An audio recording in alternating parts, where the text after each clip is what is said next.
Guys, yan guys, malakas ang hangin kanina, tapos sabay ulan. Yun, nabuwal guys. Oh, ano ba tawag yan? Nabuwal, alam ko yun, natumba. Yun yung puno niya. Oh, yan, nandoon sa dulo. Tapos ito, sayang ba? Oh, daming bunga. Yan yung bunga niya, lalaki pa yan siya guys. Lalaki pa yan siya. Oh, sayang naman. Oh, maasim din to. Pag maasim, mahilig ka sa ano, makakain. Pero prutas yan siya. Kaya lang, pag hindi ka mahilig sa maasim, hindi mo rin yan makakain.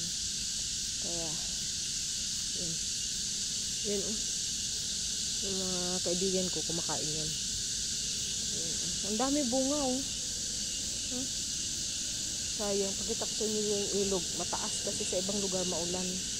Maingay na dito ngayon. Yun, dito tayo. Punta tayo doon sa may ilog.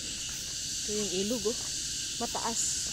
Hindi pa naman sobrang taas, pero malapit na, oh, yung ano doon sa bahay-bahay, oh. Tamo, water lily yan guys, oh. Daming water lily, daming isda dyan. Yun, katakot, baka malaglag silbong ko. Oh, kita mo may nagalaw-galaw isda yan.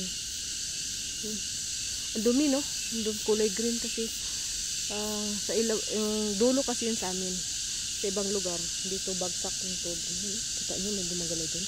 Isda yan. Yung isda na maliliit. Marami nang huhuli dito ng isda eh. Nakabangka sila. Mga taga-village din ata yan, mga taga-workers. Ayan, mataas tubig. Kanina umulan, tapos biglang ang lakas ng hangin. Tapos ayun, kaya nga nabuwal yung pinakita ko sa inyo. Yun lang guys. Bye guys, hanggang dito na lang tayo. Okay.